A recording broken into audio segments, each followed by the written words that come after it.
Good morning, ladies and gentlemen. Welcome to my new video. In today's video, I'm going to be talking about the Poland-Belarus border and the BRI, which comes from China.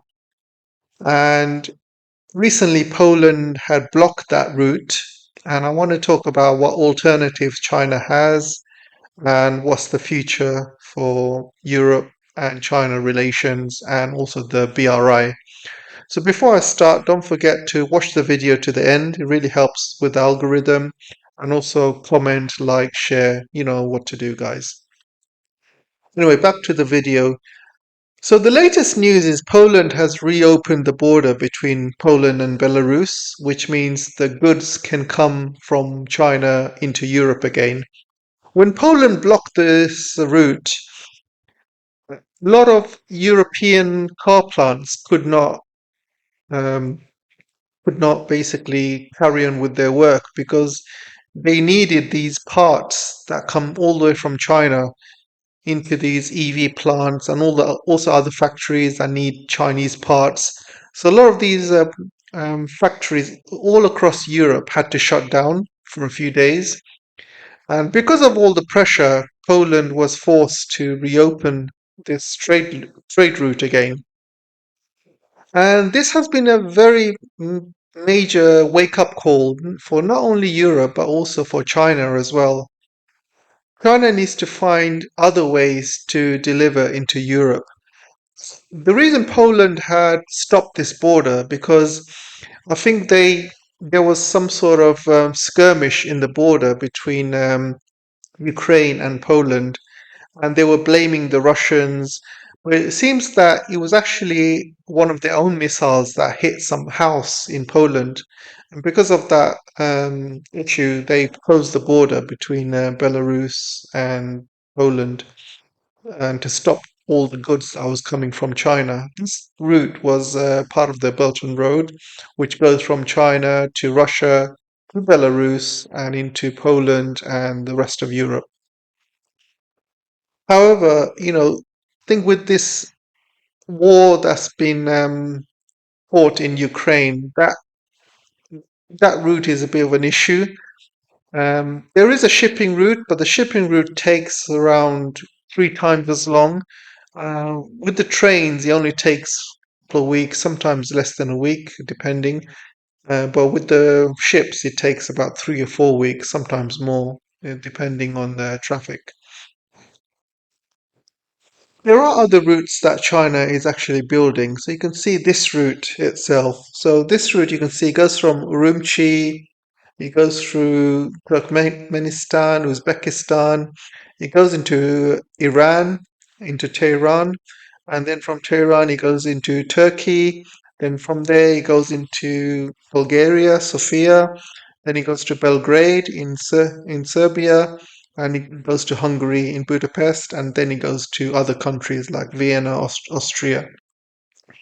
So you can see, like, this route is still being built. The train lines, there's a train link between China, Uzbekistan, Turkmenistan, and Kazakhstan being built at the moment. And there's these train lines in Tehran are being built. The ones in Turkey, I believe they're already finished. I have to double check that. And also the ones in Europe, they're already there. They already these will use existing European lines, so they're already there. So the other way that China can transport these goods is you can see China is delivering goods via the Northern Sea route. Only a few days ago that China tested an express route all the way from China through the Arctic and into Europe. And this thing, China has its own icebreakers, which they've been using to break some of the ice to free up a route for that ship. So I think more of this is going to be used as well in the future. In terms of geopolitics, I think China needs to have as many trade links into Europe as possible, maybe more than three or four, in case certain issues happen with certain geopolitical events like wars and other reasons where one link is closed, where another link can open, or he can have three or four simultaneously.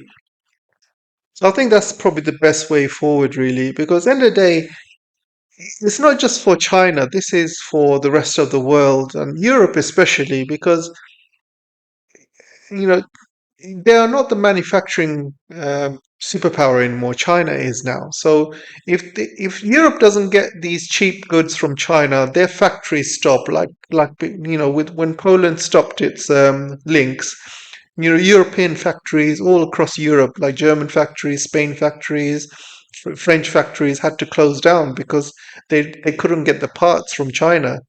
So Europe is extremely dependent on this.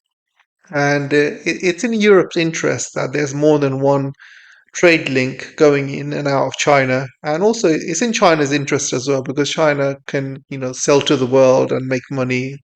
And recently, there's been an announcement that China's made a 1.2 trillion trade surplus with the rest of the world. This is despite America and Europe putting all sorts of sanctions and trade sanctions and tariffs on China, and yet, this trade surplus is still increasing. I mean, 1.2 trillion trade surplus, guys, that's a huge number. Huge number. That's more than what many countries make in a year in terms of their GDPs and things like that. So imagine what China can do with its money with 1.2 trillion dollars. I mean, already they are spending it all into their countries. Recently, they've announced a huge dam in China, in Tibet, in the Yalang Sampo Dam, and they also, uh, investing in the infrastructure. They're still making huge amounts of high-speed rail links in China. There's still a lot more left to do, and they're building huge amounts of bridges and many hydroelectric plants and reservoirs and underground rain tunnels and all sorts. So China is spending it all within their own country at the moment, and also in Belt and Road projects like this as well. So they're putting it good use. It's not going into wars like America is. It's not going into Israel and Ukraine like America does. So this is all going into good use. It's all going to the people. It's helping the country develop. It's helping the country become richer, and that's the way forward, really. So let me know what you guys think, and I'll see you in the next channel or the next video. Take care.